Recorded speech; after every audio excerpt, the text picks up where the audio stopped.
surprise for you, but I didn't always start that way. So I actually started as a performer. I used to tour the world internationally as a singer and a dancer. Who likes to sing? Anyone?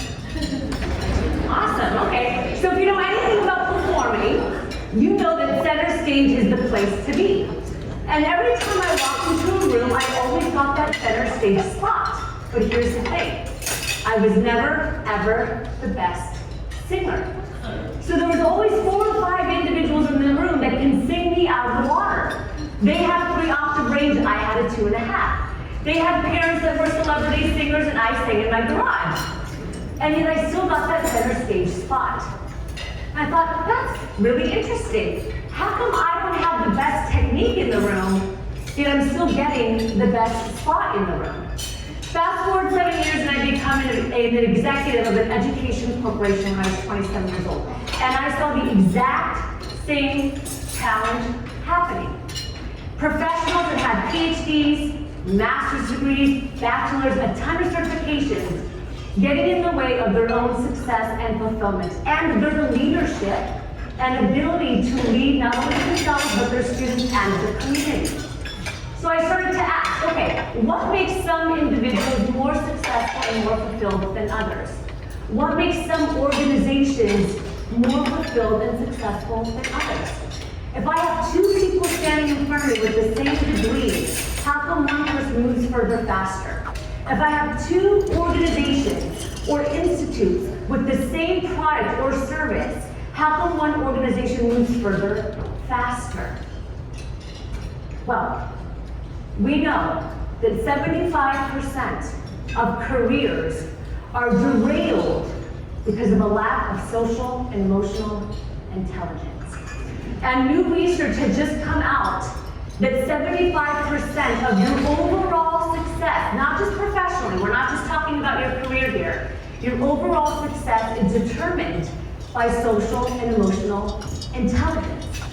And they just released another article in February that said worldwide, only 36% of individuals actually have high emotional intelligence, even though it's the #1 skill needed today. And we see and we understand that even though it's the #1 skill needed, there's still a big gap, not only in professionals, but also in youth and individuals around the world. But it's the #1 skill needed. And I firmly believe it's because there's a gap in understanding what it truly means and how it can truly make an impact, not only on a professional level, but most importantly on a personal, human level. And so today I want to break this down for you, but here's what I want you to think about as I'm doing this. I want you to think about this in a multitude of levels, not only as an individual, but I also want you to think as a leader and how we can also use it in our community. And when I mean community, I also mean in your household, because community starts there as well. Okay, so let's jump in. So what is emotional and social intelligence? It's more than just feelings, okay? So it's the capacity to recognize our own feelings and those of others, to motivate ourselves and to influence others. Okay, and it was founded by a guy named Peter Salaboy and John Mayer, not the musician, but John Mayer, okay? But it made popular by a guy named Daniel Goleman. So if you go to Google today and you type in emotional and social intelligence, Daniel Goleman's the guy that's gonna pop up. He was on Oprah, he did a TED Talk, so he's kind of the face of the field, okay? Now we understand that there's 4 pillars of social and emotional intelligence. In the school system, there's 5, right? SEL, we have a 5th layer. But for adults, we use 4, okay? So we have self-awareness and self-management. How many of us are familiar with that? The majority, right? And now we have the last 2 pillars, which is how you interact with other people. So social awareness and relationship management. How many of us are familiar with those 4 pillars? Okay. Now, how many of us know that there's another 18 skills that fall under social and emotional intelligence, and every single challenge that we see in the workplace, in schools, in our communities comes down to these 18 skills. How many of us know those 18? I love that. All right, so let's jump into these 18 EQ game-changing skills. The first pillar, self-awareness. I could probably talk on this for a whole week straight, because this is the most important skill. There's 3 competencies that fall under this. The first is emotional awareness, okay? I understand and I'm aware of the emotions that I feel. I can label them. I can say what they are. I know where I feel it. Just having a basic understanding of your emotions beyond the basic 7. So instead of saying, I feel angry, being able to say, I feel frustrated because in that meeting I felt negated. Now you see how much more clear that is? Because imagine if you're a leader or a team member and somebody says to you, I feel angry, the next question is why? Right? And then they have to dig deeper anyway. So being able to understand your feelings on a larger level, there's actually over 100 emotions that we can label and classify as we're communicating. At the end of this presentation, I'm going to offer a free EQ kit, and that wheel of feelings is in there for you. When I first started doing this when I was younger and I realized I needed a little bit more EQ, I put that on my phone. And sometimes when I couldn't find the words, I'm like, give me a second, let me open up my wheel. And I would go to my wheel and I would find the emotion on there. Competency number 2, accurate self-assessment. The Harvard Business Review just released an article that 95% of individuals believe that they're self-aware and they have accurate self-assessment. They found only 10% really do. Okay, so funny story. When I was 27, as I mentioned, and I was an executive, I thought I was the best leader ever. I had an open door policy, I wanted to coach, I wanted to mentor, people come into my office, come talk to me. No one came in. It was crickets. It's like, how come no one's coming in to talk to me, right? I'm their leader. Then somebody said, well, you're kind of intimidating. I said, no, I don't think that's true. No. And then another individual said, well, you're kind of intimidating. Like, no, I can't believe that, no. So then I decided to do an anonymous survey. I was the only executive that did it. Out of 200 team members, 75% said I was intimidating, not relatable, and I looked mad all the time. Yeah, rough night.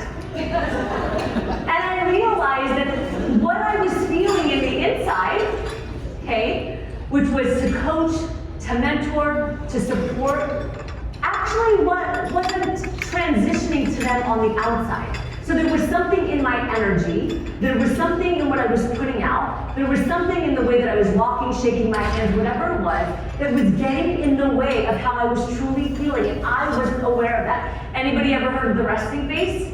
Yeah, I had to work on that for many, many years.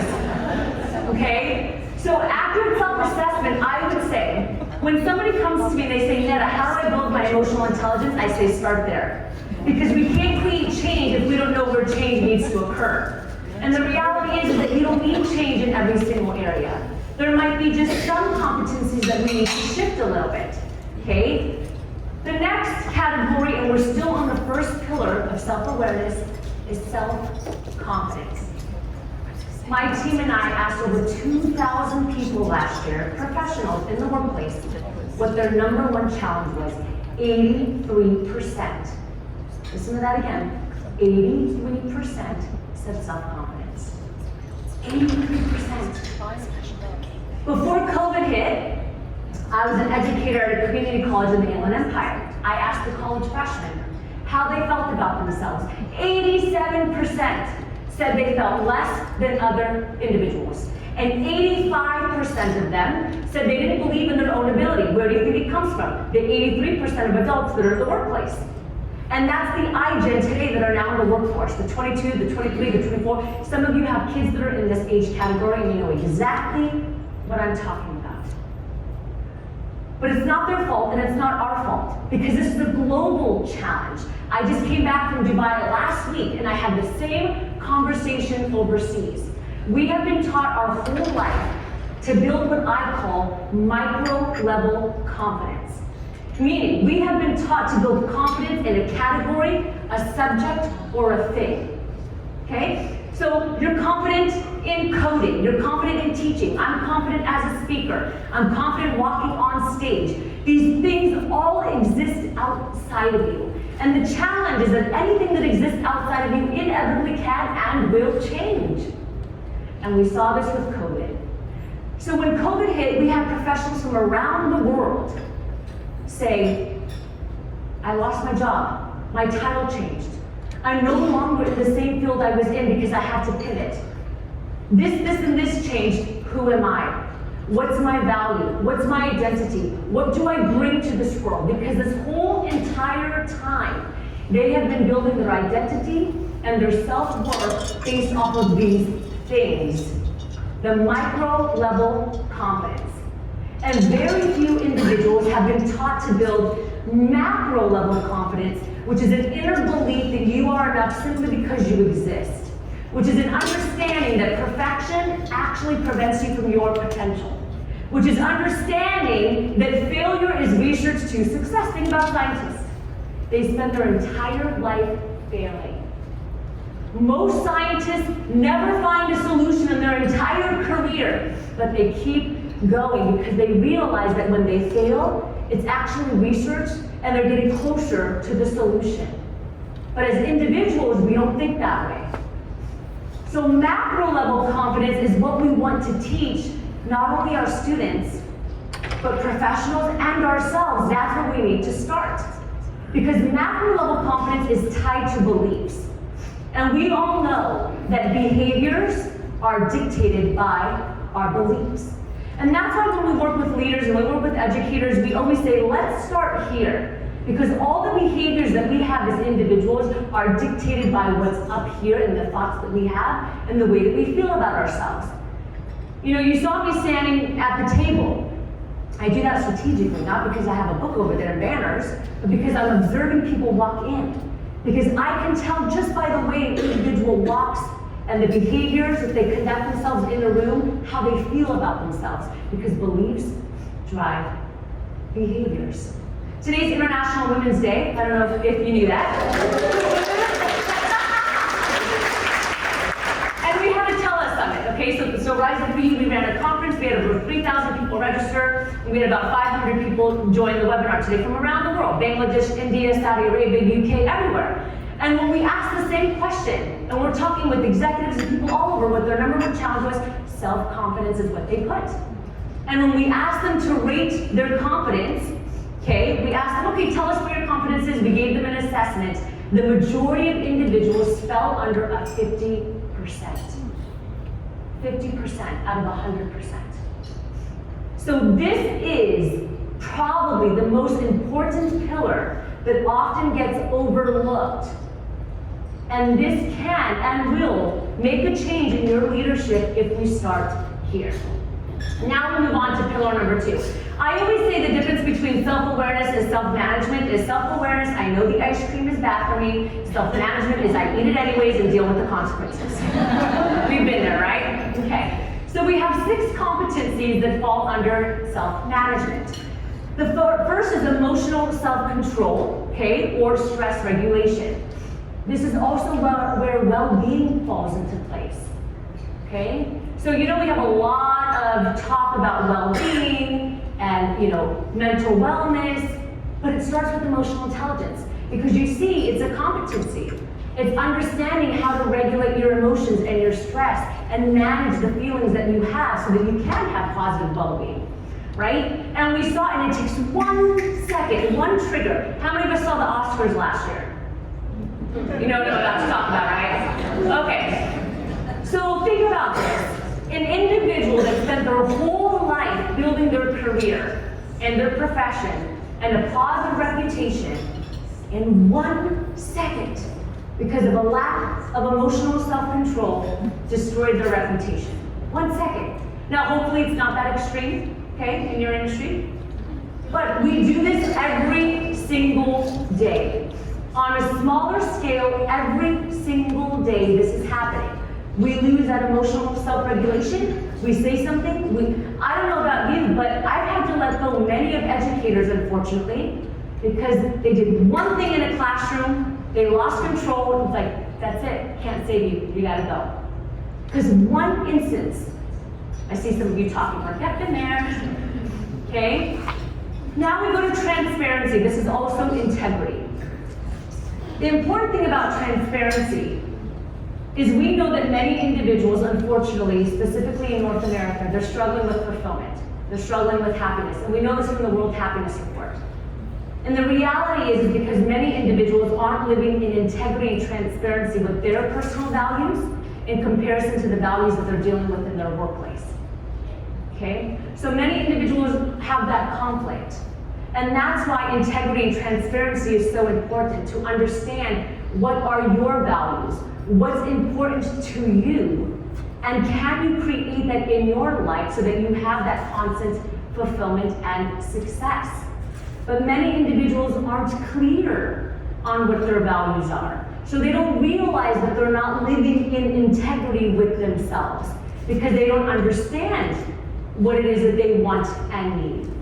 If I were to ask you right now to write down your top 5 values in your life, and then ask you to put a percentage of how much time you're actually utilizing those values, you'd probably be very, very shocked. That probably maybe 5% of your time is going towards your top 5 values, and the rest of your time is going somewhere else. And I see a lot of nods happening. All of these things play into your self-management. Now we go to competency number 3, adaptability. We know artificial intelligence is coming, but don't worry, because human beings created artificial intelligence. They're never going to be smarter than us because we created it, right? And especially in the field of education, I don't know about you, but I feel very confident in what I do for a living because I don't think that a robot will ever be able to replace an educator standing in front and having an emotional connection with a student or a peer. Okay? You can clap for that, I believe it. So adaptability, the ability to pivot, the ability to learn a new skill. You know, when COVID hit, 95% of my company was in person. We had an office across the street at Sky Park in Irvine from the airport.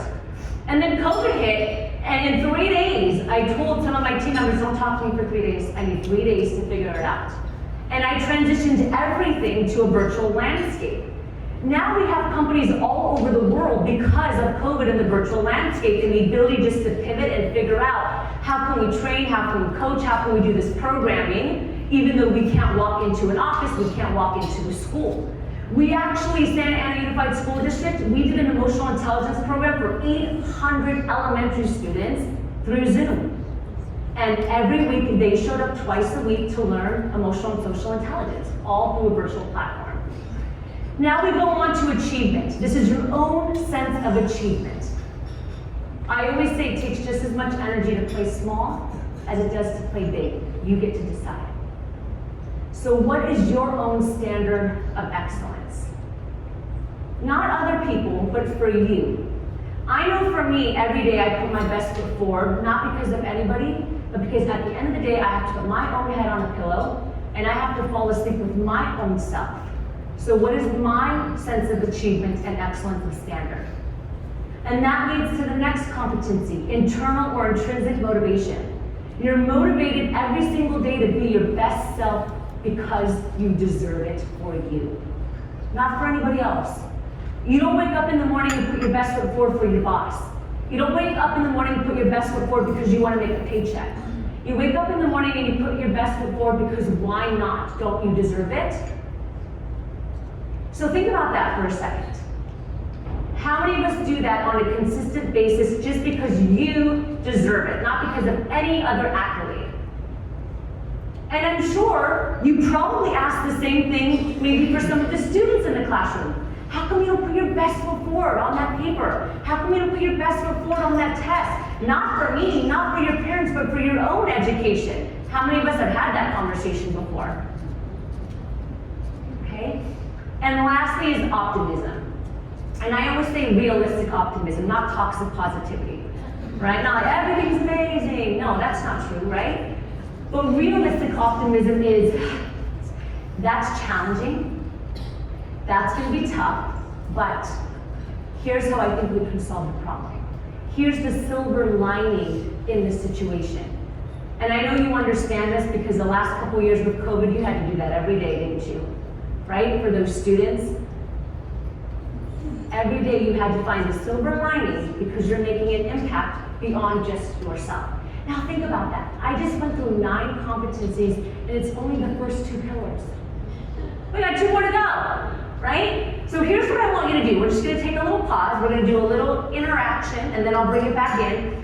I want you to look at those 9 competencies, and just amongst your table, I want you to talk, and I want you to ask yourself, okay, what's your top competency, the one that you think you're the strongest in? And what's the competency you would say, you know what, I can use a little bit of a growth here, an opportunity for growth. Let's not call it a weakness, let's call it an opportunity for growth. So I would say, for example, for myself, I'm very transparent. Self-confidence is a strength for me. I wrote a book on it, I hope that it's a strength for me, okay? But I would say that the competency that I need to work on the most, let's see, emotional self-control. Can still work on that, right? We all have a little bit of ego, sometimes it gets in the way. So I would say emotional self-control is a growth area, and self-confidence is a strength. So that means that when I'm growing myself, I don't spend time growing my self-confidence. But I do spend time meditating, and I do spend time like trying to be present and relaxed so that I don't react too fast. Because if I'm not in the moment and my emotions are going, guess what's gonna happen? Someone's gonna say something to me, and I'm just gonna snap. And that's where challenges come into play. Okay? So take just a minute, and then I'll bring you back in, talk about your strength and a growth opportunity.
You don't have.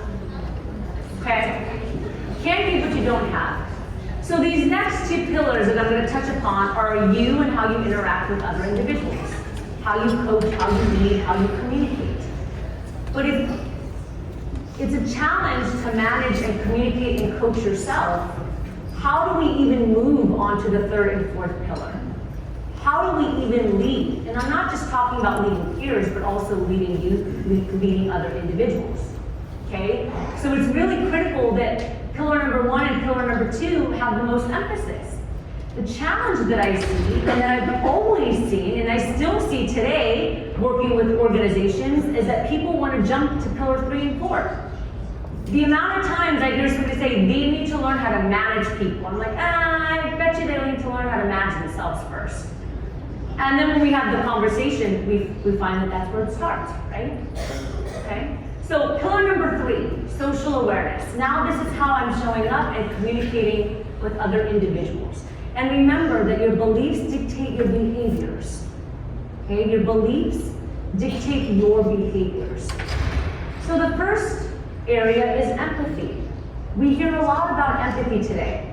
Okay? The important thing to remember though is empathy can coexist with expectation. And the one thing that we see a lot is a huge emphasis on empathy, but then expectations fall by the wayside, right? And I see a lot of you nodding your head. So how do we create empathy but still set a standard so that there's growth within a person and an organization, right? So that we still have that expectation. We gotta find that middle line. There's 3 types of empathy. The first type of empathy is cognitive empathy, and I want you to think which one you fall under. So cognitive empathy is just basic. I understand how you feel, I can put myself in your shoes, okay? Then we go on to emotional empathy, which is I feel so empathetic towards what you're saying that I can feel it in my body. I feel it in my stomach. Maybe I cry, maybe I feel it in my throat, okay? I feel it in my shoulder. Then the last type of empathy is called empathic concern. I feel so empathetic about something, I'm going to take an action and do something about it. So a lot of founders of nonprofit organizations, they usually have that highest level of empathy, which is why they open a nonprofit to create change, right? They're taking an action to do something. So I just want you to think, where do you fall? And it could change.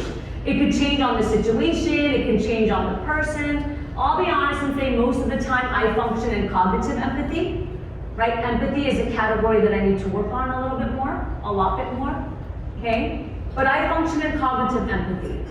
And there's times where I feel emotional empathy, and there's times where I feel empathic concern. But I'll say the majority of the time it would be cognitive. Okay, now we move on to organizational awareness. This is also where cultural awareness comes into play. Diversity, equity, inclusion, access, belonging falls under this pillar. Okay, understanding the nuances of individuals, understanding the nuances of organizations. So again, I'm standing back there at the booth, but what I'm really doing is studying the room. So I know how to read the room, so that when I'm on stage, I can pivot accordingly, right? I do this talk probably 8 to 10 times a month, and every time I do it, it has to be different. It's not fair to do it the same every time, because the room is different every single time. So I have to understand who's my room, how am I going to adjust, right? So organizational awareness is really critical along with that cultural awareness. And we know, you know what, teachers are the best at this. You know why? Because every time you have a classroom, you have new students year after year, and you have to change the curriculum and the teaching methods based off of the students in the class, right? And that's why they say, fun fact, that individuals that do TED Talks, educators are the best when they do a TED Talk. So there's a whole article on the TEDx platform that says that the top TED Talks are usually done by educators because they understand how to read the room and how to shift accordingly to their audience. And the last pillar is now service-oriented. Now I'm not going to talk a lot about that today because every single person in this room has that. That's why you're here. You've dedicated your life to serving. And you've dedicated your life to probably the most important industry that often goes overlooked, right? Which is educating and bringing the next generation of citizens into the workforce, into the community, into the world. So talking about service to you is something that you know very, very well. It's being able to put your ego aside and understand that it's not about you, but it's about them. How can I help you? What do you need? What do I gotta do to make sure you succeed? Not what do I have to do to make me look good. Okay? And now we go on to that fourth pillar. And this is all things leadership. The ability to develop other people. The ability to look at a student, or to look at a peer, or to look at an educator and say, I see something in you that you can't see in you. There's a potential in you that you can't realize, but I can. Even if I don't like you, I can see something in there. And being able to develop that individual and pull out their potential.